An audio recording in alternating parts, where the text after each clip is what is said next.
বন্ধুরা সকাল সকাল চলে এলাম রান্না করে। বন্ধুরা রান্না শুরু করে দিল। বাইরে কিন্তু ভীষণ বৃষ্টি হচ্ছে বন্ধুরা। তো প্রথমেই সকালবেলার নাস্তার জন্য, সকালবেলা জল খাবারের জন্য আর কি রান্নাটা করব। তো সে রান্নার জন্য বন্ধুরা যে বৃষ্টি হচ্ছে তো বেশি, খুব বেশি, আর বাইরে ছেলেপেলেরা বেশিক্ষণ থাকতে পারতেছে না, এই জন্য আজকে খিচুড়ি রান্না করবো আর কি। খিচুড়ির জন্য এখানে মরিচগুলা তেলের উপরে দিয়ে দিচ্ছি, তারপর জলটা সোমবার করে একবারে বসিয়ে দেবো। কিছুটা মরিচ উঠিয়ে রাখবো, কারণ মরিচগুলো না ভীষণ ঝাল, বুঝছেন। আমাদের ঘরে আবার ঝাল একটু কমে খায়। তারপরে পাঁচফোড়নটা দিয়ে দিচ্ছি। পাঁচফোড়নটা যখন ফুটে উঠছে তখন গ্রেট করা আদাটা দিয়ে দিচ্ছি। আর আদা দেওয়ার পরে দেখাচ্ছি বন্ধুরা, এখন সোনার ডালগুলো না সিদ্ধ হতে চায় না, তাই অর্ধেকটা ভেঙে আমি এখানে ছেড়ে দিচ্ছি। ব্লেন্ডারে অর্ধেকটা ভেঙে দিয়েছি আর কি, ভেঙে এখানে ছেড়ে দিলাম। সোমবারটা বেশ ভালো একটা গন্ধ বেরোচ্ছে বন্ধুরা। তো যখন একটু নেড়ে ছেড়ে তারপর জলটা দিয়ে দিব আর কি, তাইলে আর সোনার ডালের গন্ধটা থাকবে না। মুগ ডালগুলো কিন্তু ভেজে নিয়েছি, মসুর ডাল আছে, চাউল আছে, সব ডাল মিলাই যতটুকু আছে এর 3 ভাগের 1 ভাগ হচ্ছে চাউলটা দিলাম আর কি। এক একদিন এক একভাবে রান্না করা, তাহলে রান্নার স্বাদটাও বজায় থাকে আর খেতেও ভালো লাগে। আর একটা কথা বন্ধুরা, আমাদের ভিডিও যারা দেখেন আর কি, একটু লাইক কমেন্টস করে যাবেন, ধাক্কা দিয়ে উপরে তুলে দিবেন না বন্ধুরা। আমরাও আশা করি যে আপনাদের একটা লাইক কমেন্টসের জন্য। ডালটা যখন একটু ভাজা হয়ে গেছে বন্ধুরা, এবার আমি জলটা ছেড়ে দেব। জলটা একটু গরম জলে দিচ্ছি। আর এটা একবার ঝুরঝুরে খিচুড়ি হবে না, একটু করবো আর কি, মাখো মাখো খিচুড়িটা করবো। চাল ডাল সব ধুয়ে নিয়েছি, এবার চাল ডালটা ডেকে ছেড়ে দিই। তো বন্ধুরা এবার যখন বলক চলে আসছে, চাল ডাল তো দিয়ে দিলাম।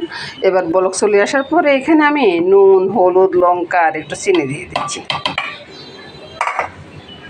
তারপরে এখানে একটু ভাজা মশলাটা দিব আর কি, টেলে নিয়েছি। জিরা, দারচিনি, এলাচ এগুলো টেলে নিয়েছি, এগুলোকে ব্লেন্ড করে নেব। এবার বন্ধুরা আমার মামনি চলে আসছে স্নান টান করে, এবার মামনি রান্নাটা সেরে নেবে আর কি। খিচুড়ি রান্না হচ্ছে বন্ধুরা। আর ওই ভাজা মশলাটা ব্লেন্ড করে নিয়েছি, ওইটা মামনি পরে ছেড়ে দেবে, অত কথা বলবে না, বুঝে নেবেন বন্ধুরা।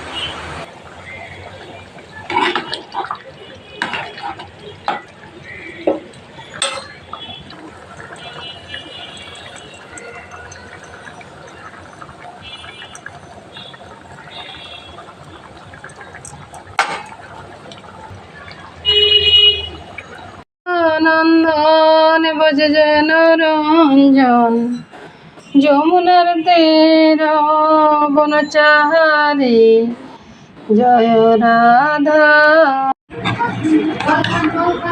মরিচ না অনেকটা নিয়ে নিস, 2-3টা মরিচ নিয়ে নিলাম। এবার দেখি খেতে কেমন লাগে খিচুড়িটা। খিচুড়িটা খাচ্ছি বন্ধুরা,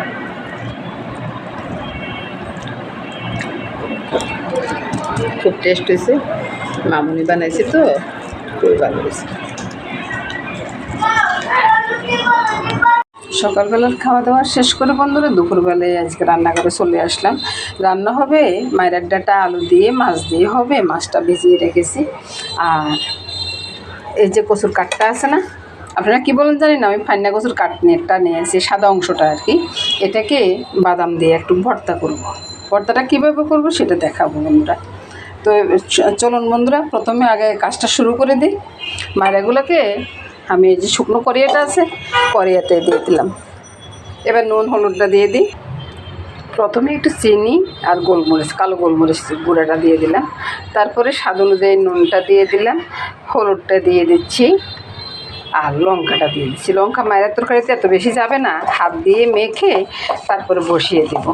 সামান্য একটু জল দেব, চুলাটা চেলে দিলাম, দিয়ে এই যে সামান্য একটু জল দেব। জল দিয়ে এটাকে ভালোভাবে কষিয়ে নিচ্ছি আর কি। এই ফাঁকে মাছটা সব কিছু কেটে নিয়ে আসবো। আর এই যে কচু আর বাদামটা একসাথে আমি ব্লেন্ড করে নেব ব্লেন্ডারে। কচুটাকে ধুয়ে নিলাম আর বাদামটা তো এখানে আছে, এগুলাকে দেখুন বন্ধুরা ব্লেন্ডারের জারে ঢুকিয়ে দিলাম। এই তো বন্ধুরা কচুটাকে ব্লেন্ড করে নিয়ে আসছি।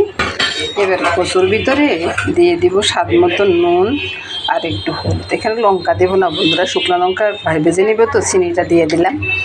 তারপরে এগুলাকে কড়াইতে বন্ধুরা তেলটাও দিয়ে দিলাম, তেলের সাথে শুকনো লঙ্কাটাও দিয়ে দিলাম।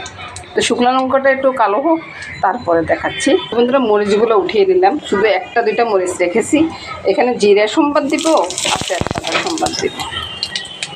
আর বন্ধুরা এখানে রসুন পেঁয়াজ কিছুই দিব না। এই ভর্তাটা না এমনিতে খুব টেস্ট হয়, আপনারাও করে খেয়ে দেখতে পারেন বন্ধুরা, খুবই ভালো লাগবে। এই তো বন্ধুরা নেড়ে চেড়ে রান্নাটা করে নিচ্ছি বন্ধুরা। আর আপনারা যদি চান তো জিরার বদলে আপনারা রসুন সোমবারও করতে চান, কোনো অসুবিধা নেই। তবে আমার কাছে জিরা সোমবারটা ভালো লাগে, তাই জিরা সোমবারটা করে নিচ্ছি আর কি। এই তো ভর্তাটা হয়ে গেছে। ভর্তাটা হয়ে যাওয়ার পর বন্ধুরা বোতলটা নামিয়ে নিলাম। এই ভর্তাটা খাওয়ার সময় যদি এক কামড় মরিচ দিয়ে খান না, খুবই টেস্টি হয় বন্ধুরা। আমি কথাটা অবশ্য বলতে পারতেছি না, আপনারা খেয়ালটা বুঝে নেবেন বন্ধুরা। তো এটাকে আবার কচুলারাও বলে। নমস্কার বন্ধুরা। ডাটাগুলো একটু কষিয়ে নামিয়ে নিলাম, তারপরে মাছগুলোকে কেটে ধুয়ে নিয়ে আসলাম, নুন হলুদ আর একটু লঙ্কা দিয়ে ভালোভাবে মেখে নিব আর কি।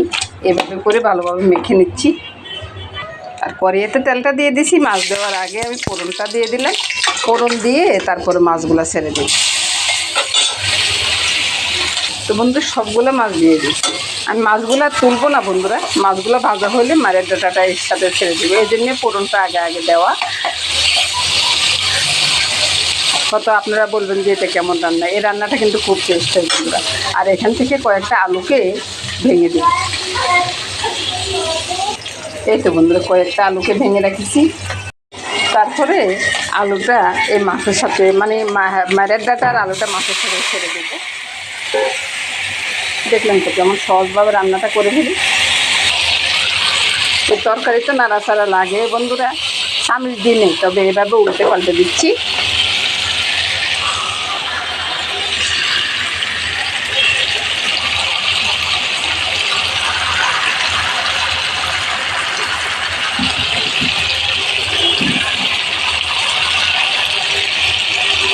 এবার ঝোলটা দিয়ে দিই। দেখলেন তো কত সুন্দর কালার এসছে। তো বন্ধুরা রান্নাটা হয়ে গেছে বন্ধুরা, আমি এবার রান্নাটা নামিয়ে নেব। দেখুন বন্ধুরা কত সুন্দর একটা কালার এসছে না। এভাবে রান্না করলে রান্নার টেস্টও অনেক ভালো হয়, আর রান্নার কালারটাও ভীষণ সুন্দর আসে। এবার তরকারিটা নামিয়ে নেব। আর বন্ধুরা আপনারা তো আমাদের ভিডিওগুলো দেখেন বন্ধুরা, যারা দেখেন আর কি, তা আমরা কিন্তু অনেক কষ্ট করে ভিডিওগুলো বানাই। তো সেই হিসেবে একটা লাইক তো পাইতে পারি বন্ধুরা, বলুন। ধাক্কা দিয়ে চলে যাবেন না, একটা লাইক কমেন্টস তো করে যাবেন। আর তরকারিটা নামানোর পরে বন্ধুরা দেখুন বন্ধুরা কত সুন্দর হয়েছে না। নমস্কার বন্ধুরা। আজকের এই তরকারির সাথে সাথে কিন্তু আজকের মতো রান্নাটা শেষ হয়ে গেল বন্ধুরা। নমস্কার বন্ধুরা, সবাই ভালো থাকুন, সুস্থ থাকুন, সুন্দর থাকুন বন্ধুরা, এই আশা করে আজকের মতো এখানে শেষ করলাম।